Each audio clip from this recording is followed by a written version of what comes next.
नमस्कार नित्य ज्योति चैनल को आपको स्वागत।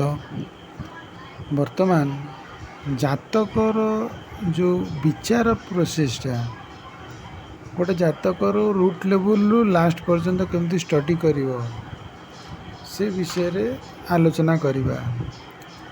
जातक विचार रे फास्ट होउची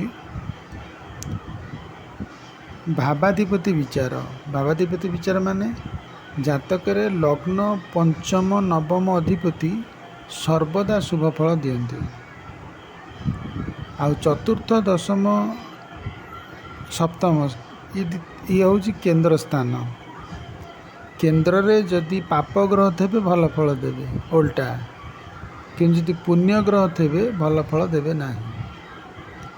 राहु केतु ये जो जगह थांती जहाँ ठो इन्फ्लुएंस हुए से हिसाब से फल दियंती। तापर आसला जोग विचार। जोग कौन? जदि केंद्र और कोण परस्पर दृष्टि विनिमय हो कि जेकोसी प्रकार स्थान अदल बदल हो, कोणाधिपति केंद्र रे केंद्राधिपति कोण रे, किंतु कौन प्राप ग्रहंकर दृष्टि नथिबो ताहले एमाने राजयोग फल दियंती। केंद्र आ कोण भितर जेती कनेक्शन हुए नवम कोण और दशम केंद्र जदि किसी कनेक्शन हो जाए सेटा जातक को सबुठू अधिका फल दिए। तापर आसला शौर्य विकार बा पर्सनालिटी। सेटा तृतीय स्थान अधिपति जेते बलिष्ठ जातकर जी जातक जार तार पर्सनालिटी सेते बलिष्ठ। तापर आसला दाम्पत्य जीवन जोटा कि पुरुषंकर शुक्र नियंत्रण करे, नारींकर मंगल नियंत्रण करे। तेणुक जातक आमे धीरे धीरे आग को वीडियो रे सब डिटेल आलोचना करिबा, किंतु वर्तमान संक्षिप्त आलोचना रे शुक्र मंगलर स्थान इत्यादि रु क्लियरली विचार करिया पड़िबो दाम्पत्य जीवन। तापर आसला क्लेश विचार। तृतीयता हूँ 3, 6, 11 ये तीनटा आग हूँ क्लेश स्थान। षष्ठटा हूँ रोग स्थान, तृतीयटा हूँ अबाध्यता, 11टा हूँ संयमहीनता, विलास, अराजकता, क्या न मानिबा। तापर गोटे सबुठ मुख्य इम्पोर्टेंट विचार हूँ कारक विचार। कारक माने किए को भावर कारक।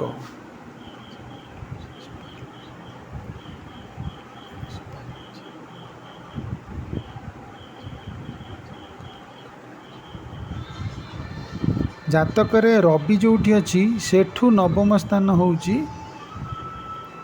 पितृभाव। आ नवम रे जदि रवि थबो तले पिता शॉर्ट लाइफ हेबे, माने अल्पायु हेबे। सेमती चंद्र जोठी अच्छी जातक रे सेठू चतुर्थ स्थान होउची मातंकर। तेणुक चंद्र जदि चतुर्थ रे थिबे ताले माँ अल्पायु हेबे। सेमती मंगल जोठी अच्छी सेठू तृतीय स्थान होउची भातृर। बुध जोठी अच्छी सेठू चतुर्थ स्थान होउची मातुल बा मामू घरर। बृहस्पति जोठी अच्छी सेठू पंचम स्थान होउची पुत्रर हला। शुक्र जोठी अच्छी सेठू सप्तम स्थान होउची स्त्री बा पतिर। शनि जोठी अच्छी सेठू अष्टम स्थान होउची मृत्यु भावर। आपर धन जोग। धन जोगर कारक होउचंती द्वितीय घर, चतुर्थ घर एवं नवम घर। एटी जदि कौन सी ये घर कनेक्शन जहाँ सहित थब, द्वितीय दीर कनेक्शन सपोज दशमाधिपति सहित अच्छी तेल लोकटी कर्म करी बहुत धन संचय करिवो। सेमती ज्ञान जोग। ज्ञान जोगर कारणक होउचंती बुध बृहस्पति। सेमानंकर पोजिशन ही कहबो ए लोकर ज्ञान केते। ये थला जातक विचार विषय संक्षिप्त विवरणी। ଧନ୍ୟବାଦ।